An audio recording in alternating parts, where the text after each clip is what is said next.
臭みがない。甘い魚は甘い。美味しいんですよ。まずお客様。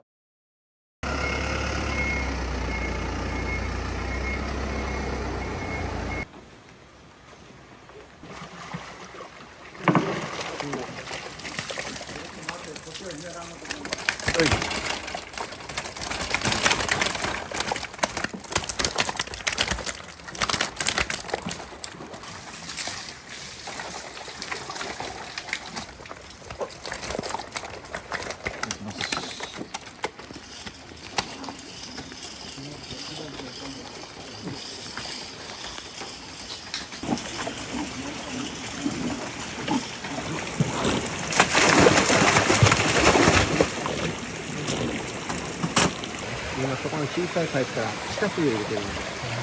地下水を入れることによって要するにこういう大雨とかに水が濡れた時の少しでもきれいなお水になるっていうのを取り入れたのもうちの父がこの清水市は一番最初に地下水を対応しようというのが親父が最初のやっぱり大雨とかで水がバーッと濁ったりとか夏で急激に水温がガッと上がったりするとやっぱり餌をあげてないのにやっぱり倒れちゃうことがあるんですよ、それで前もなんかもういけすの半分ぐらい死んじゃってうわやられたっていう時があったんでそういうリスクはあるんですよね。当然生きてるものをそうやって入れてるんで、毎日毎日餌をあげるわけではないんで、お水だけでやってるんですね。最近結構気候が不安定だから、はいはい、その辺の管理も難しくなってるんじゃないですか。急にポンと水温が上がったりする時があるんで、そこでうちの父は地下水を自然の水プラス地下水を併用してるんですよ。そうすることで水温がバンと上がっても地下水一定じゃないですか。でやっぱり自然の水よりも地下水の方が冷たくなるんですね。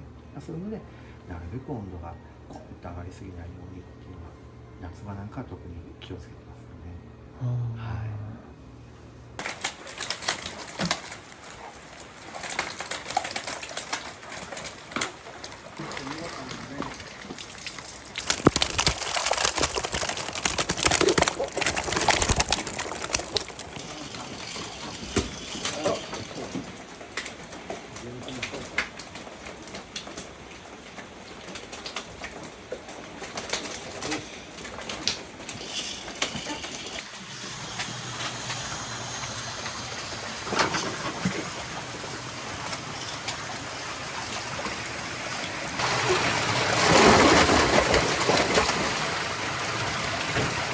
200キロですね、今日は。だいたい小石さんは大体もう基本200キロとか多いですね。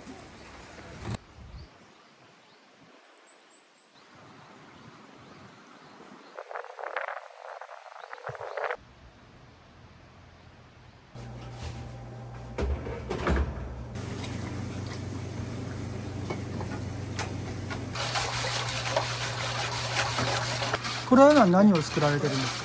こういうとこ炊くときまずは味噌を柳川さんの白味噌を加えて使って白味噌を溶いた後に沸騰させてアクを取ってそこから濃いの粗お水でこの下準備ですね。だしは何を。だしはもうない濃いの粗から濃いのうまみとかそういったものが出てくるので。濃いコクっていうのは特段例えばかつおだしとかいろんな普通の和風のだしとかそういったものを入れたりはもう完全に味噌と濃いでそれだけで美味しいのができるのも綺麗な臭みのない濃いを使ってるからこそできることです。これは粗ですか。これから内臓からすると反応以外はほとんどないです。内臓もこの中入ってるんですか。要するに卵だったり浮き袋だったりとかこれはほとんどしてるところがないぐらいですね。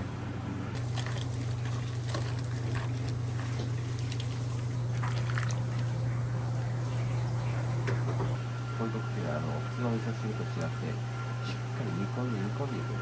煮込んで濃いのうまみだったりいいものがずっとスープに染みていくんですけども濃い自体があまりよろしくない濃いの使われるといいものじゃなくて悪いものがより出てしまうので煮込む間にですね。だからなおのことをもうさらにこれはそれはそこかなと。浮き袋はしっかりと包丁を入れとかんで歯応えが悪かったり袋なんかはもう必ず一匹に一つしか入ってないからですね、中にはお好きな人が袋を入れとってくれとか言われる方もいらっしゃる。美味しいんですか？好きな人はすごく好きみたいです。どんな食感なんでしょう？そうまあ、ちょっと煮たことで熱が入ることによって、ちょっとコリコリというかですね、独特な食感なので。浮き袋どれですか？白いのですか？白いのです。今ちょっとハサミを入れてもう潰してしまってますけど。隣の丸いのは卵。卵です。ちなみに鯉の旬っていつなんですか？もう真冬です。絶対真冬です。もう皆さんさっきのうち、氷が乗ってたりで見た目の清涼感とかそういうので、夏バテ予防もあって夏が旬でしょうって言われる方がかなり多いんですけど、真冬の方が俳句の季語にも「寒鯉」って書いてあるぐらいは冬はない。地元の方ですらも鯉は夏食べるもんって思ってらっしゃるんで、夏も美味しいけど冬がもっと美味しいです。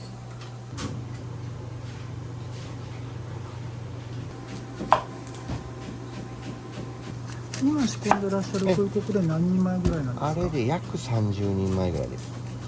30人前に対して玉ねぎは3個。大体その時大きさにもよりますよね。お盆なんかはそれこそ追加で合計あの鍋で10鍋から20鍋ぐらいそんなにやっても足らない、20鍋で足らないですね。でお盆なんか帰省してきたお親戚とかこれそういう方々が集まるとこういう習いを食べさせたいねっていうような方やっぱりまだにかなりいらっしゃるものです。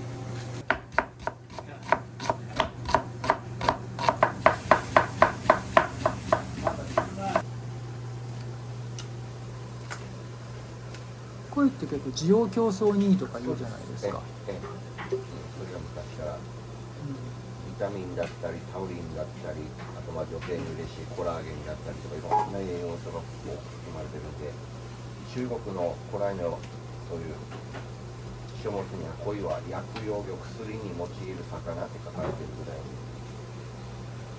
で、江戸時代なんかも時代劇なんかに病気のお母さんのために大人そうな檻にいる鯉を盗んで食べさせてあったり。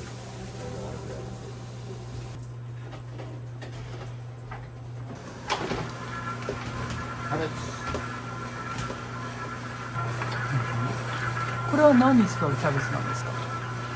これはですね、鯉の洗いの下に鯉の洗いの下にキャベツを敷くっていうのはこの辺りでは普通なんですか？もうほとんどが全部キャベツです。結局鯉の洗いって普通の刺身と違って薄いでしょうが、だからそれを船にですねずっと50枚近くこう並べていくんですよ。その時大根のつまだともうベシャーってなるけど、キャベツは芯があるから、要するに薄い鯉の洗いに凹凸を出す、立体感を持たせる。盛り付けが綺麗になるんですね。そう味としてはどうなんですか？味はですね、またこれがこのキャベツと鯉の洗いを食べる酢味噌、これがよく合うんですよ。大根とはちょっとあんまり大根のつまを酢味噌で食べてもあんまり美味しくない。このキャベツがですね、美味しいんですよ。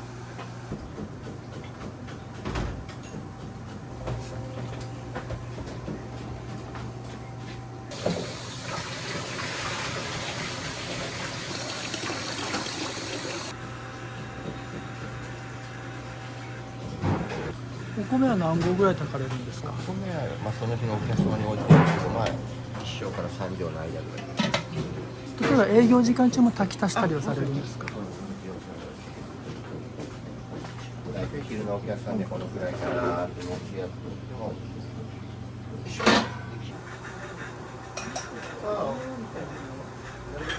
アクが残るとどんな影響があるんですか？やっぱりちょっと後口が悪いっておかしいですけども、中にはもうこれあまり気にしないっていう方もいらっしゃるんですけども、お店によってはですね、うちはどっちかっていうとやっぱりこれはこまめに取っておきたいなっていう方ですよね。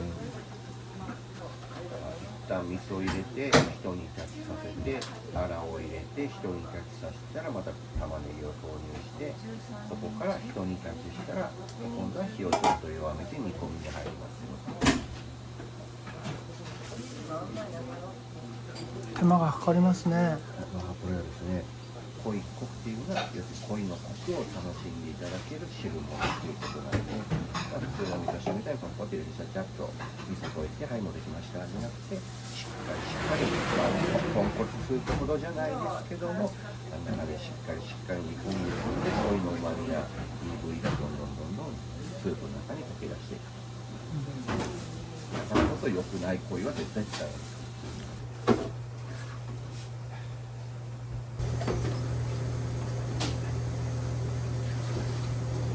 この船は何人前ぐらいなんですか？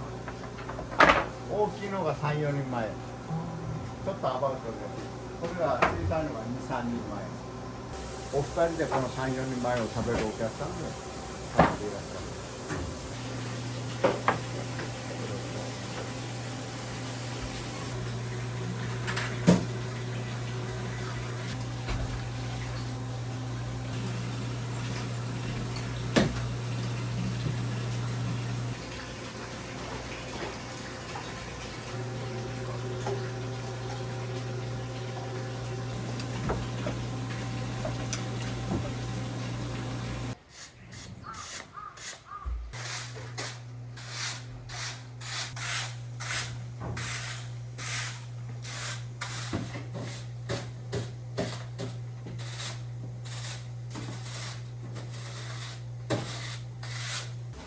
ご存知かわからないですけどもう20数年前に恐竜病とかあったじゃないですか、これにコイヘルペスっていうのがあったんですよ。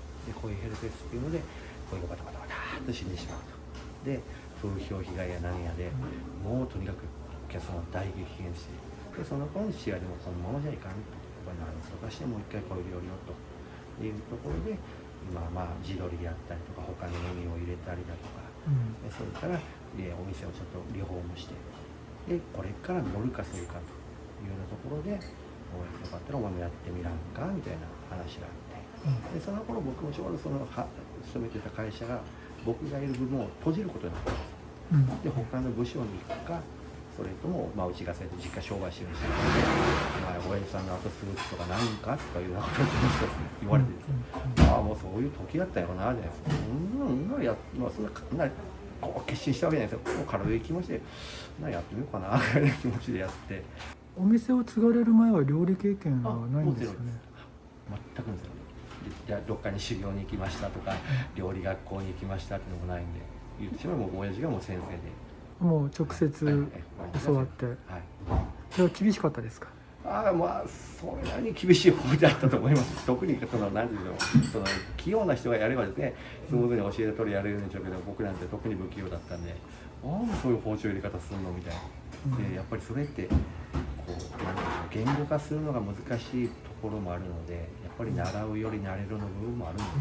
数こなさないと。自分の中で父が言ってることを反芻しながら自分の中で実践していく中で、こういうことかっていう。そういうことをやってる間にやっぱり自分も試食するじゃないですか。多分自分で作ったの。これってこんなの美味しかったっけとか、こういう調理の仕方があるんだね。季節によってこういうふうに味も違うんだねっていうのはどんどん分かっていくと今はもう面白くなっていって。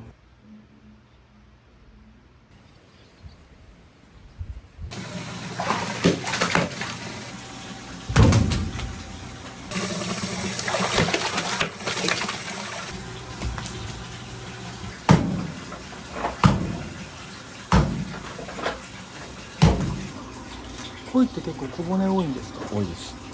川魚の中でも特に多いです。で、その小骨をどういうふうに立ててるかなっていうのが包丁の仕事の中で一番大事なところの一つかな。切る角度と切る厚みとそういったものをに変えることでお客様に小骨が入ってても小骨を感じさせない。今の時期のこいつの産卵が終わった時期ぐらいなんで、どっちかっていうとちょっと小骨が強いというか感じやすい時期ではあるんですよね、正直。今のそういうのがああるんるんでか。ですす時期的なものも。で今の時期こういってこれもこうなんとなく触った感じ、小骨が結構あるなっていうのが触った感じで思う時ってあるんで、っていうのはまあ全部親父の受け売りですけど、こういっていうのはこれも親父が言うと肉質がものすごく一匹一匹個体差があるんですよ。オスメスでも違うし、同じオスでもメスでもやっぱり個体差がそれぞれ人間と同じように違うんで、網に例えて言うと普通の洋紙と和紙ぐらい違いがあるんですよ。でそれをやっぱり同じような厚み、同じような角度で包丁を入れたらやっぱり違うよねと。さっき言ったように厚みが骨が多い濃い少ない濃いってあるんで、やっぱりその時その時で包丁の入れ方が微妙に変わってくる。どうぞ。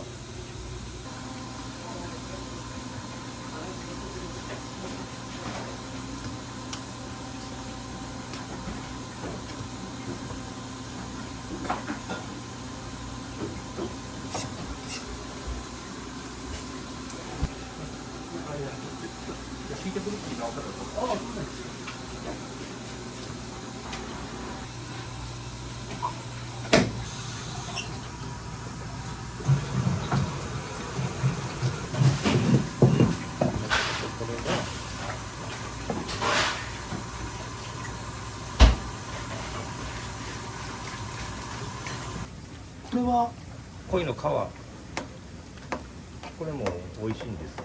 コリコリっとして。これはもうじゃあ鱗を取って皮だけにしてそう湯がいてる、湯引きみたいなもんですか。そうですね。氷で締めるんですか。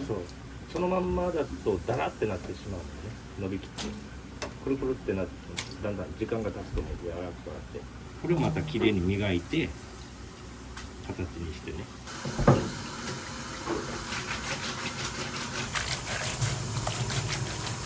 皮をここにまだ身が少しついてるけんね、これをまあこうしたらまあ取れるけんが。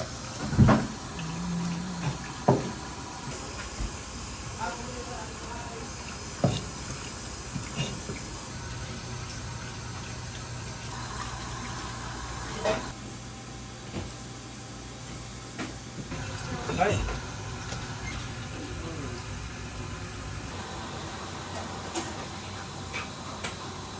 今この小木市の飲食、小売業だけじゃなくて飲食業界で現役で毎日板場に立ってるの親父が現役最年長になったらしいんです。今年77なんですけども、やっぱりたまにこう包丁握りますよとか、引退まではしてないですよみたいな方いらっしゃったとしても、もう父みたいに朝から晩まで毎日フル出勤稼働。親父の中では最初なんか100まで包丁握るっていう言うんですよ。最近は80ぐらいまでは握ってくるけど、あと3年かと思いながら、そう言ってもらえるのはありがたいことかなとですね。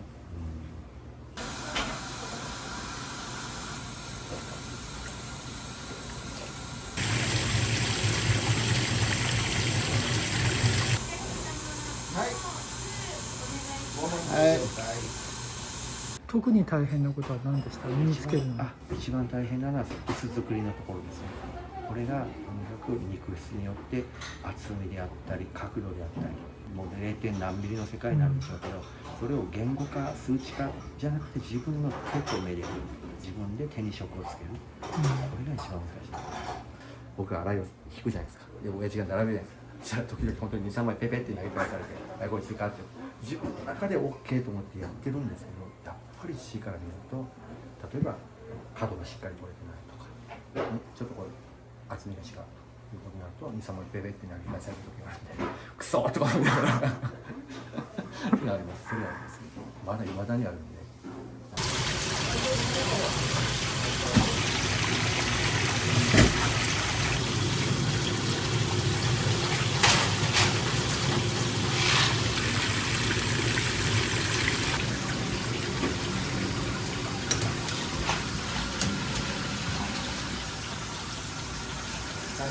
あれはやっぱり食感をコリコリとさせて美味しく食べるために洗うんですか。そうです。それとヘルシー。ヘルシー。余分な油を抜いたから。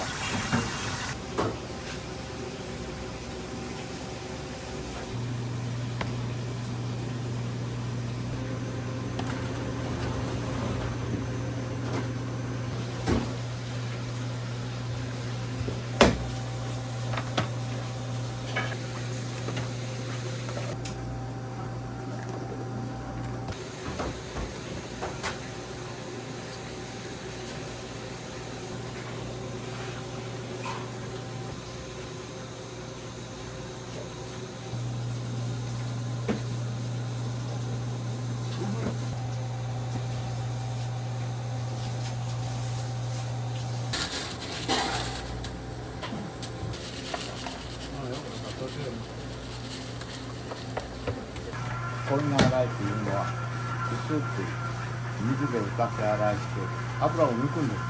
だからそれが空気と触れるとすぐ表面がパーッと乾燥する。この乾燥を防ぐために氷を逆に上に乗せて氷が乗ったこに洗い清涼感を出す、そういった意味合いもあったんですよね。なんとなく氷が乗ってる食べ物、夏なんか氷を乗せるっていうのはもうこの辺りで昔からやってたことなんですか？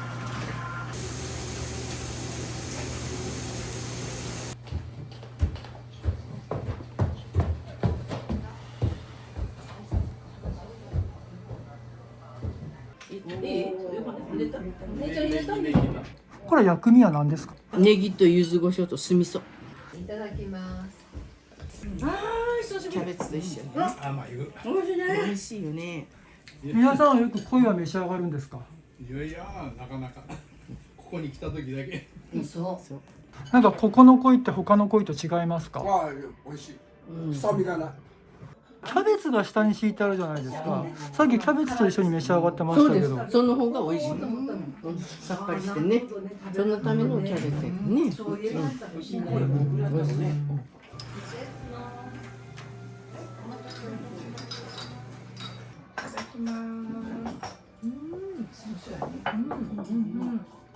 親が宮崎の人なんですけど、宮崎で鯉食べれるとこあるんですよ。で、そこで鯉を子供の時から、ね、九州行った時食べてたけど、またそこと全然今違って、ここの荻の鯉。どう違うんですか？何が違うとか、いや鯉が違う。確かに。味噌のこのね、感覚も違うし、これやっぱ入れ方的には似てる、やっぱ同じだよね。これだけど、甘いですね。鯉が。甘い、魚は甘い。やっぱ食べたことない人って鯉って言うと臭いでしょとかってね言われるけど何の臭みもない。すいません、これちょっとご飯ぐらい。鯉こくって鍋で出てくるんですね。そうですね。でこっちで予想って以上ですね。出汁が出るもんね、見たけどね。美味しそうですね。美味しそうですよね。美味しい。油がね、しっかり入ってる。美味しい。本当だね、田舎の亡くなっちゃったんです。おじいちゃんがよくね、鯉を食べて元気になるってね、元気出すために鯉をとかね、子供が生まれればね、母乳出すために鯉を食べに行くぞってね、よく連れてくれたけど。鯉こくいかがですか？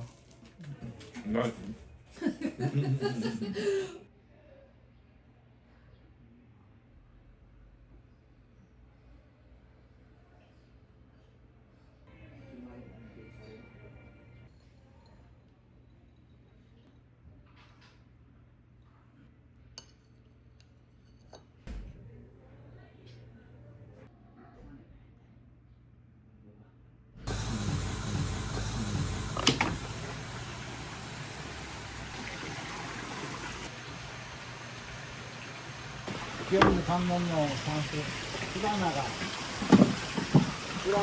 っていうのがあって、今の住職の4代前の方はい。が比叡山に修行に行った時、この門前町というね、普通はああいうところの有限に鯉料理を出されたと。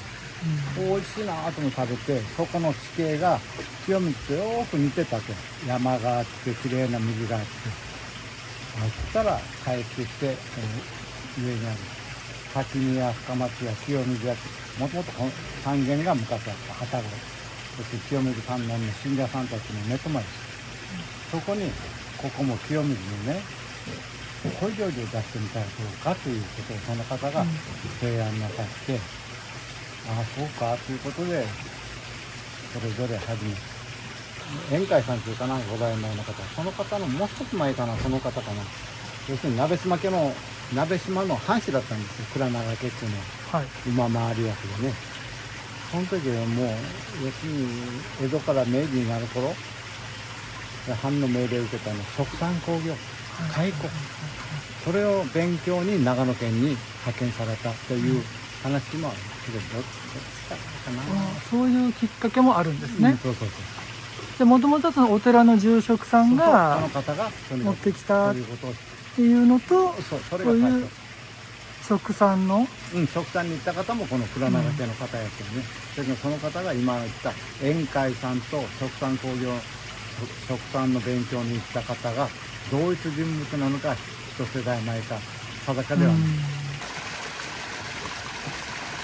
清水ではもう一番最初始めた産業、生けすを作って養殖業者からもらった鯉をここに生けすに入れて、もうさらすっていう言葉を使うんですよ。餌をいっぱい食べてるお腹が大きな鯉をここに半月以上さらしたら、まあ断面で見たら丸いのがお腹が引っ込んでくる鎖で、で身も触ったらしか弾力がある。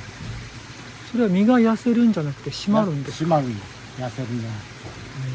でも持ってきたすぐの鯉は、まあ、今だって我々が握ればグッと指が入るけど、ここでも半月以上さらしてラーメン使い始めたら指がポンと弾かれるような弾力がある。鯉をさらすっていうのはこの辺りの昔からのやり方なんですか？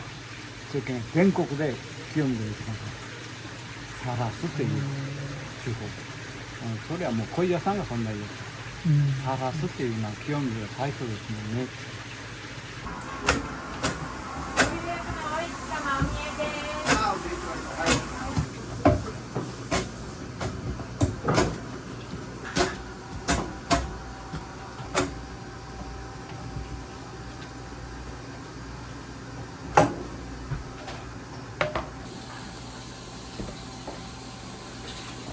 よく言う柳葉包丁って我々刺身包丁とか言うんですけども、大体このぐらいの厚みなんですよね、買った時に。でそれをうちの父が、うちの父はもう物持ちがいいんでずーっと研ぎ上げて研ぎ上げて研ぎ上げて、研ぐってことは少しずつ少しずつ薄くなっていくじゃないですか。もうひたすら研いでいくことでこれぐらい刃渡りがあったのがここまで刃渡りが薄く、要するに鋼をずーっと。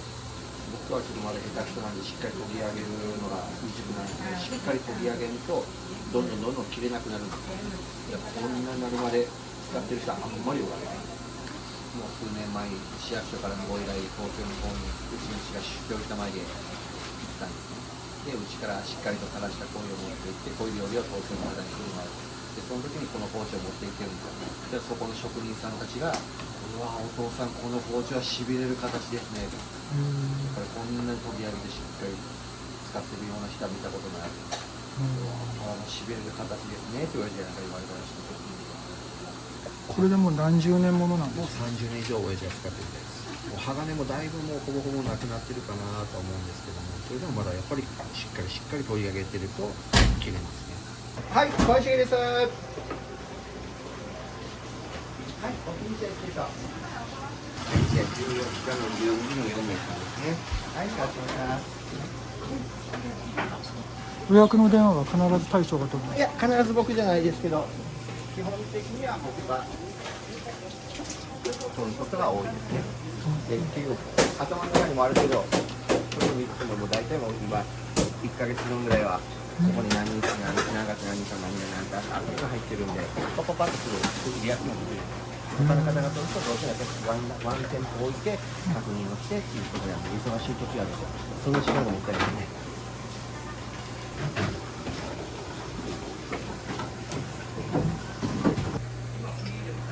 はい。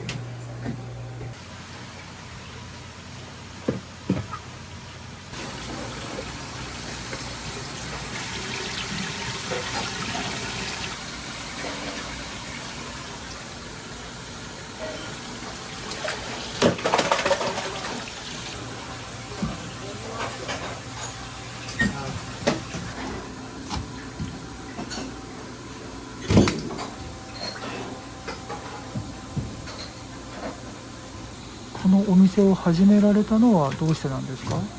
桜というか、僕は大体農学士の資格を持ってるんですよ。そうなんですか。農学の基本はそこにあるという私の信念のもとに、地元の鯉の食文化、鯉料理を出す鯉の食文化に少しでも寄与できればいいなと思って、家内と2人で始めました。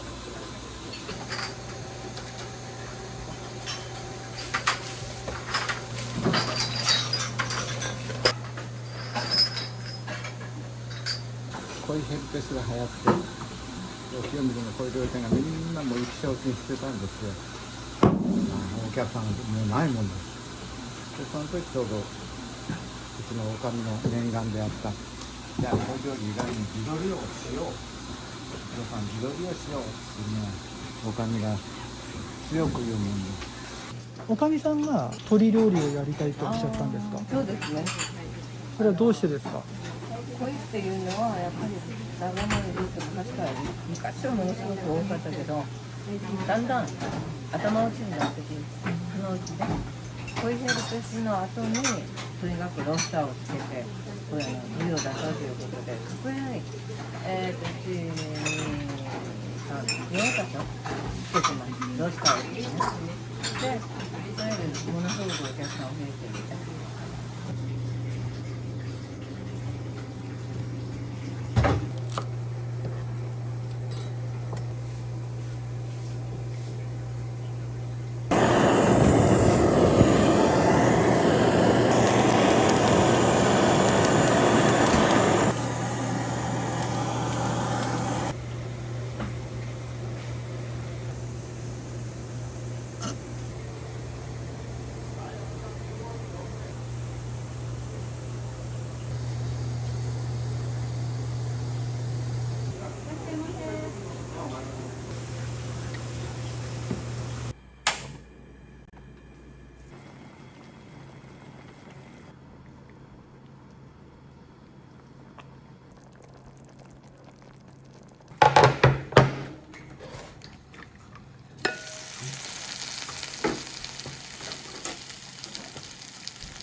馴染みのお客さんが来ていただいてるからそれでいいやが、まあそれで嫌じゃないですけど、もうそれでいいやんかっていうのが親父のスタイルだったんですよ。うちは常連のお客さんで持っとるからと。